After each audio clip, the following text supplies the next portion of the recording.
Hello and welcome back to another episode of CharlaFootball. I'm your host, as always, Jerry, accompanied by Tomas. Tomas, we just finished watching the last pair of round of 16 between England versus Slovakia, and then Spain versus Georgia. Incredible matchups. We almost saw a surprise within that first matchup between England and Slovakia. But before we get into it, how are you doing today, bro?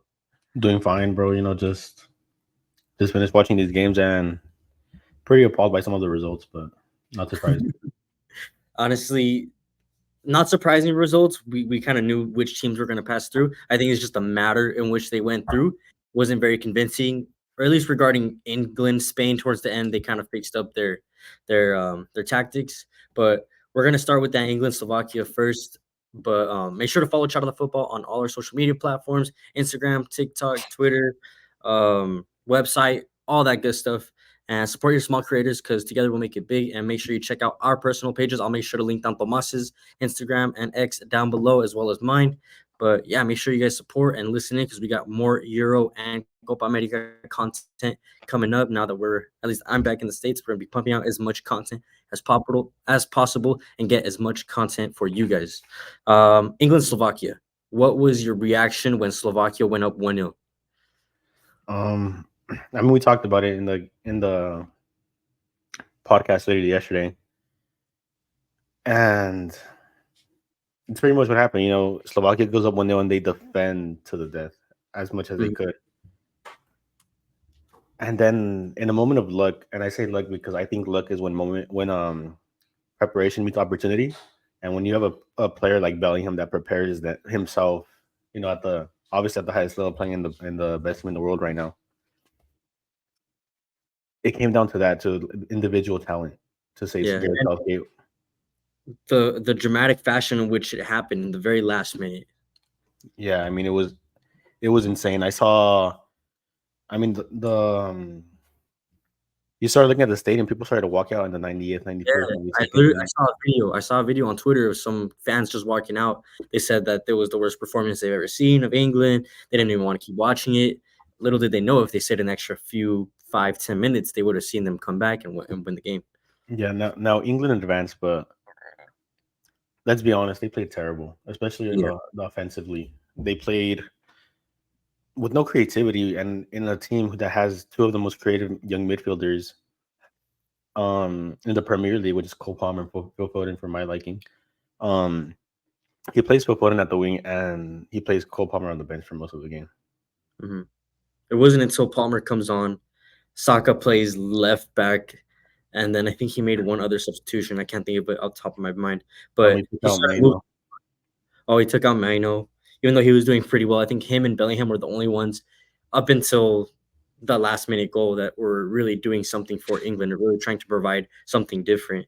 Yeah, But I mean, just looking at Slovakia first before we even started go into England, because yeah, we know that they've been playing horribly. And even though they did get the win, it was just off of individual talent rather than their own merit. But Slovakia, I mean, they were just a minute away from providing their country the most historic result that they've probably achieved ever or in recent years. Not that I remember, but yeah, it was something just incredible to watch. I at the end, I think like the 90th minute, I was preparing a video of our predictions that we said yesterday because I predicted Slovakia were going to win 1-0, just getting through to England. So I was already editing the video. I was about to post it up. Bellingham ties it. But I think a lot of, like you said, I mean, England fans were leaving. So there was that feeling of no hope for England. yeah. I mean, especially by the manner they were playing, because up until the 92nd, 93rd minute, they didn't really create any opportunities that were of, how would I say? I mean, other than Declan Rice hitting the post, there That was wasn't it. any other shots on target that I remembered Mm, during the first 90 minutes. And then the extra time, yes, like they're scrapping and obviously they're going towards goal. But if I'm sitting in the stands at the 90th minute, our best opportunity was Declan Rice hitting a mid-range shot and hitting the post. I'm probably thinking we're gonna lose this game, because it's not even getting, how would I say this? It's not even just getting shots on goal. Like they weren't even penetrating. They weren't even creating Slovakia opportunities in was the final third, other than toast. Phil Foden's offside goal. And it was just frustrating to Mhm. watch. Slovakia. honestly almost the perfect match. I think it was just maybe tired legs or that mental lapse at the end. Maybe they already thought that they had the win secured pretty much. But I mean, like we said, it just took individual brilliance. It took Bellingham, who's accustomed to these kind of performances, where he steps up in the very last moment of games. I mean, we saw I don't know how many match winners for Real Madrid this season, but it's in his DNA. He has that clutch gene in his DNA, and he proved it once again. I mean, he already did it this tournament, winning the game against. It was the first opening Serbia. matchup against Serbia. Yes, correct. And now they did it. He did it once again, not winning the game, but at least tying it and dragging them on into the next 30 minutes, where Harry Kane obviously gets that goal that I think he very much needed, because he had a few sitters that he could have. Like I remember there was that free kick where he has the ball, he's right in the middle of the goal, and he just hits it wherever, but not on goal. So he was kind of off it. So he definitely needed that goal. But overall, I mean, poor from Southgate, poor from England. But I mean, when you have world class players like Bellingham, like Harry Kane, they can win you matches.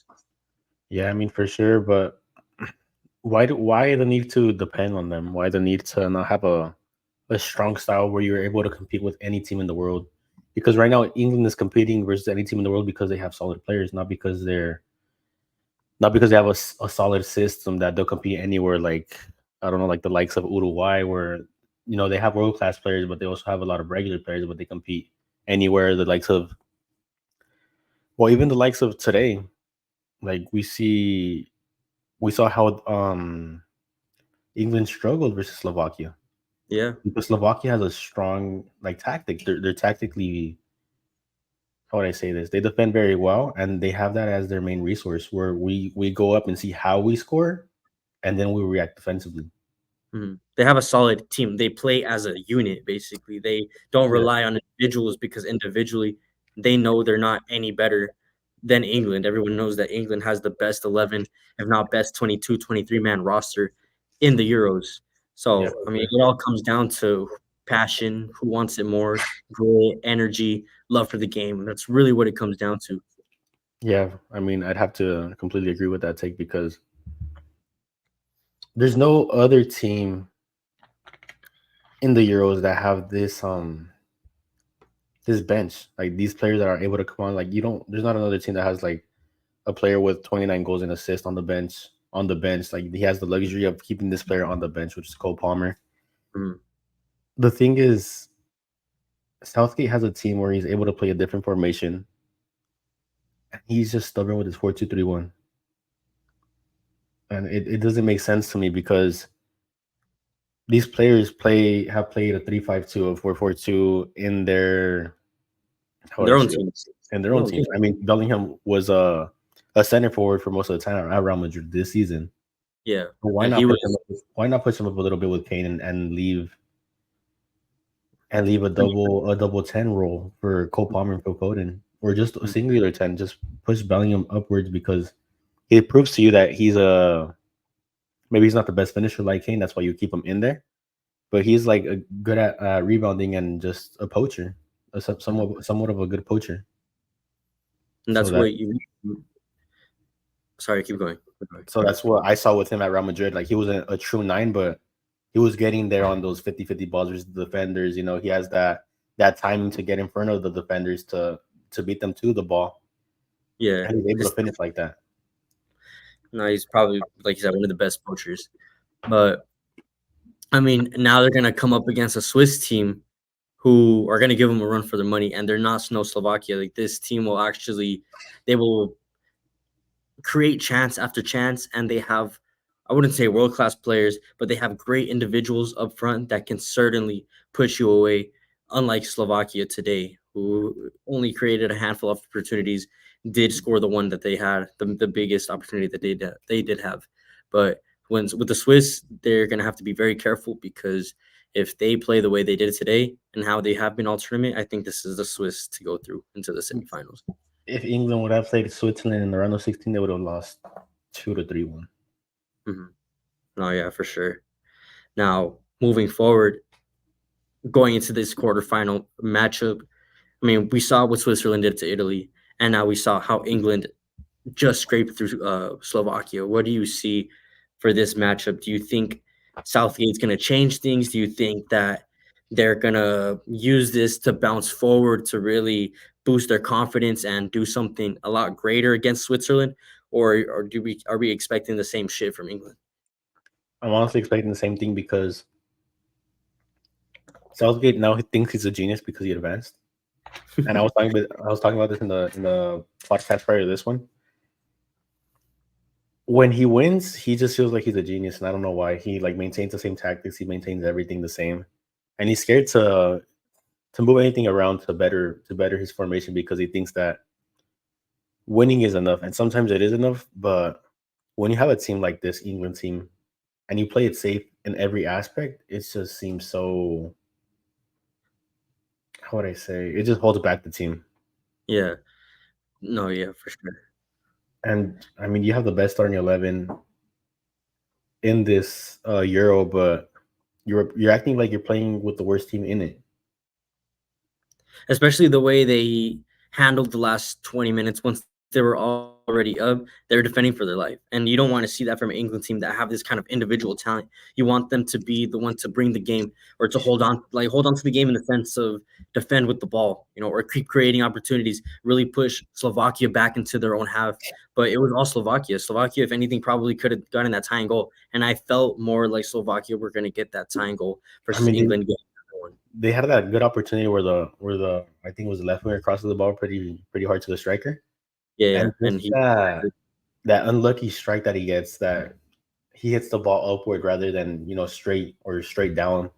I think it came off his knee. That's why Yeah, I put a foot it's in there. It came off. unfortunate, quite But unfortunate. But I now mean, this predictions. So I just want to get right into it because I'm running low on time on my side over here. Gotta do some things later. But predictions: Switzerland, England. Off of what we've seen, go. I'm gonna go with the Swiss. I feel like their midfield is more. If England maintain themselves how they've been playing, and then I think the Swiss are gonna go through Mhm. because I agree. Sorry. the midfield is better. They work harder, and that's not even they work harder. They know their roles. The Swiss have a strong. How would I say? They know what they're gonna do with the ball once they know because they have a strong system. Mm. This coach already knows how to play his team. It's like Gareth Southgate hasn't even figured out his England side. Like he doesn't know where to put players. He doesn't know. I mean, we had Trent Alexander-Arnold starting holding mid for the first 2 games. Now he hasn't even seen a minute of playing time, Yeah, which I understand. I like that he brought in Kobe Mainu today to start because you saw that he brought a little. I guess he brought a little bit of I want to say experience. I don't know what the word is that I'm looking for, but he did just bring something a little different than what Trent Alexander Arnold can give you He's in that mid. he's just a natural holding mid. Like it is what it is. Like there's players that play this position constantly in one of the best leagues in the world. And then there's players that play a different position. You want to throw them into another position, expect them to perform.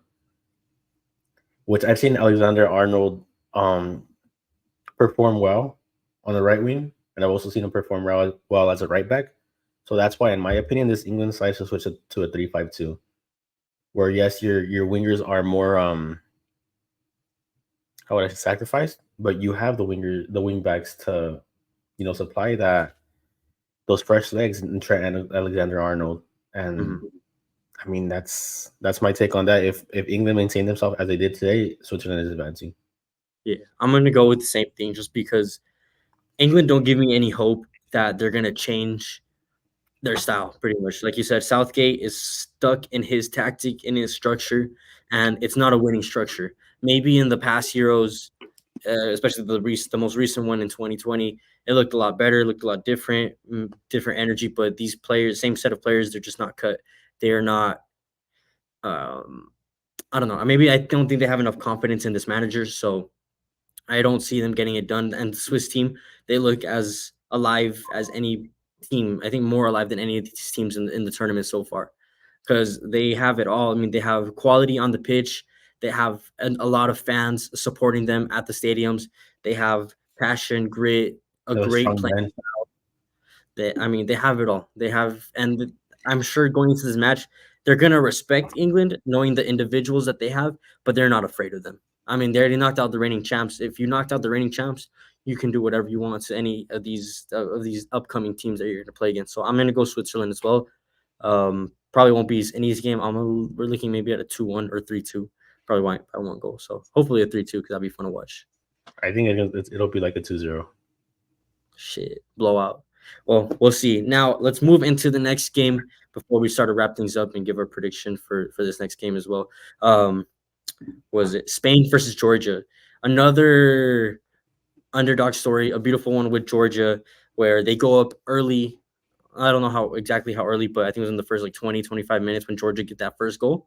It was an own goal from the Spanish defender Lenormand, I think. Yeah, but yeah, complete mistake and just mental lapse. Just I don't know what happened there, and I think Spain were just pressing a little too high, but they definitely figured that out after. And then, I mean, they got the first goal, then the second, third, fourth, it all just kind of went downhill for Georgia.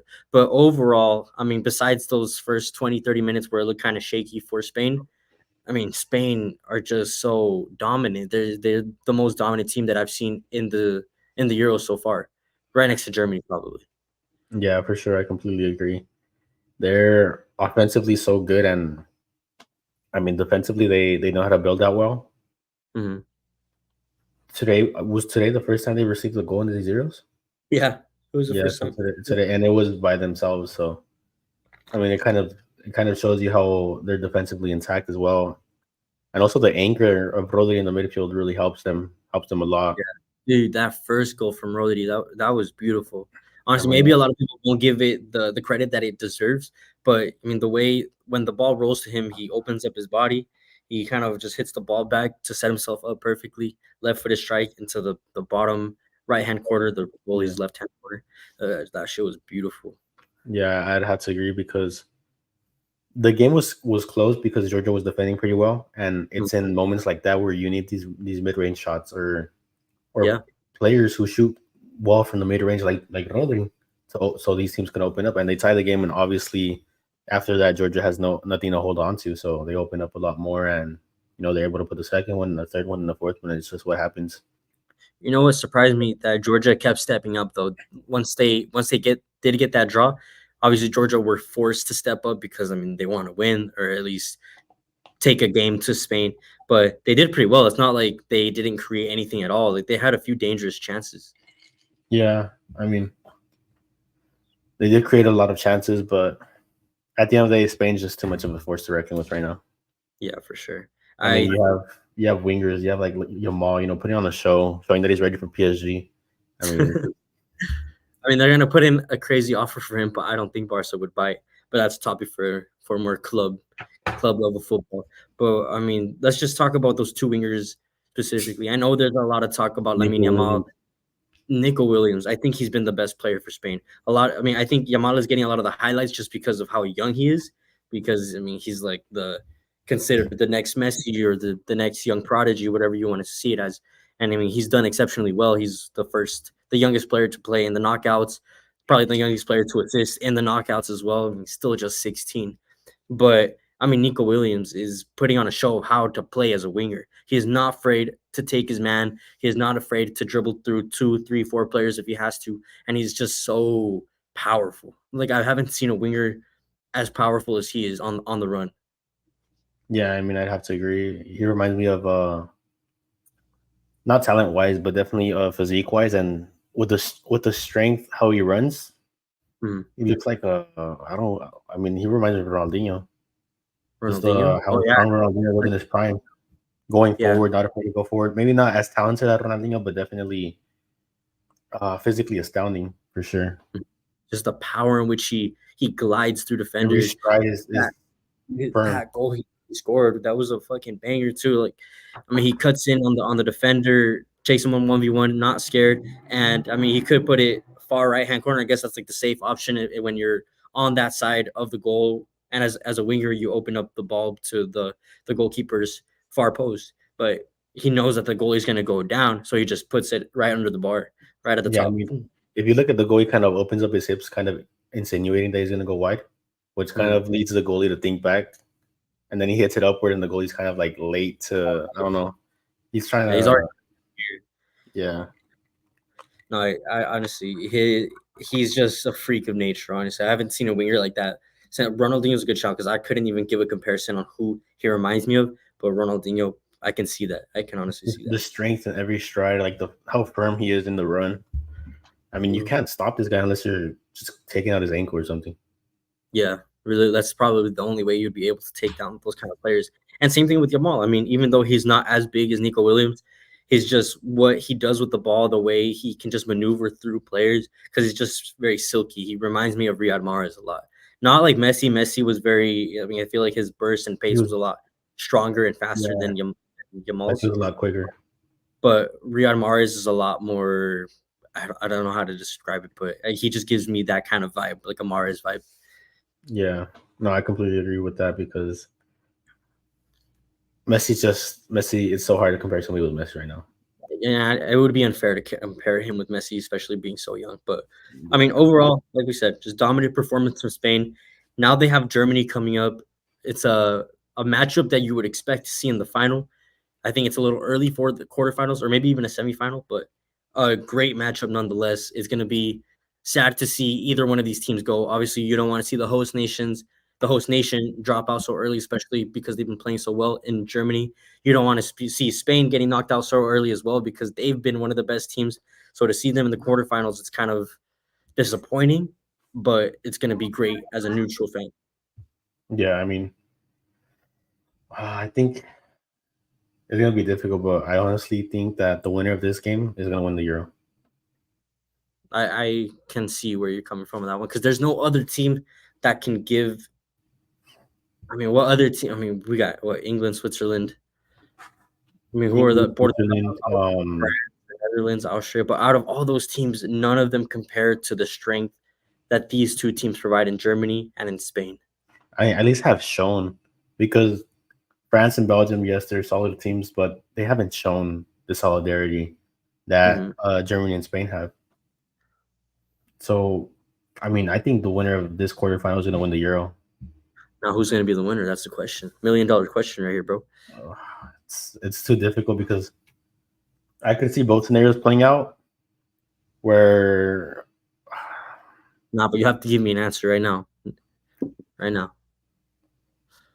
I want to go Spain.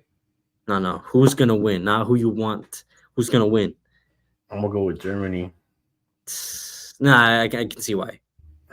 I can see why. because They are Spain the is host. good, they're solid, but just the security of playing in your own backyard provides Mhm. is something else. And when two teams are level, that definitely helps the other team because how many times have we seen in Champions League or in home and away competitions where one team plays at home and they win 1-0, but then they go away and they lose 3-0. Mhm. So I think Germany playing at home is gonna be that little edge that puts them in front of Spain.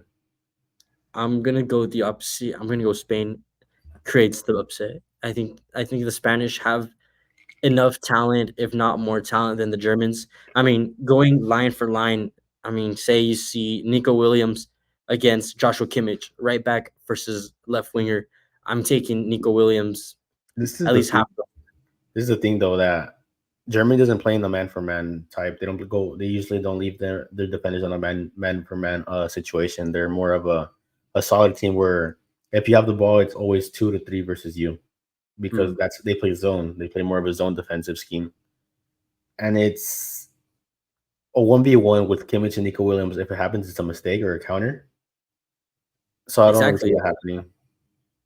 Even when it is on a counter, because they're gonna have those opportunities when they kind of come off the counter. I think Spain just have a lot more pace going forward. I mean, Germany have incredible players going forward too. I mean, and they do have pace in Leroy Sané, but I mean, Musiala just has. I think Musiala right now has having a better moment than Lamine Yamal in the terms of him. I mean, we've yeah, seen yeah, it. yeah. He's more Just mature anyway. being a little bit older as well helps him, of course. So I don't see much of a difference in these two teams where you could say this team's clearly going to win, and because of this, I just think that Germany being at home is the reason they're going to be able to get past the Spanish team. All right, fairs. I'm gonna go with Spain just because I feel like It's just the pace that these wingers bring and the way they attack is just they give me more confidence going forward than Germany does. I mean, Germany, they've done offensively pretty well, but they have had lapses where they've been iffy. I mean, even against Denmark, they weren't completely convincing. And I said that in our podcast yesterday, where I was like, they didn't look like they were at their best. They were still good, but they weren't at their best. I think the best version of Germany that I've seen at the tournament was against the Scottish. And even then, I mean, the Scottish weren't that strong of a team to play against. But I mean, Spain did have their mental lapse against Georgia, but I mean, they show that they can react and they put four past them right away, like no problem. Yeah. So I'm gonna go with the Spanish. I don't know what scores it's gonna be, but I'm just gonna pick them for my bet. No. But moving forward, I mean that wraps up what we saw today. I mean, I wish we saw a little bit more of a surprise with Slovakia knocking out England and maybe Georgia putting on a little bit more of a fight against Spain. But two great matchups nonetheless, and a lot to look forward to moving into the quarterfinals. We got some more games tomorrow. We already gave our predictions, so make sure you guys check out those predictions that we left off with in the last video. But yeah, thank you so much for hopping on. Thank you guys for listening. Make sure to follow CharlaFootball on Instagram, TikTok, Twitter. Follow us on Spotify, YouTube, all that good stuff. Make sure to check out all our content. Support your small creators because together we're going to make it big. And yeah, I mean, we got a lot more content coming out today. Copa America is today, Mexico, Ecuador. So there's a lot of exciting stuff coming just today in general. So have a great Sunday, y'all, and we'll see you guys on the next one.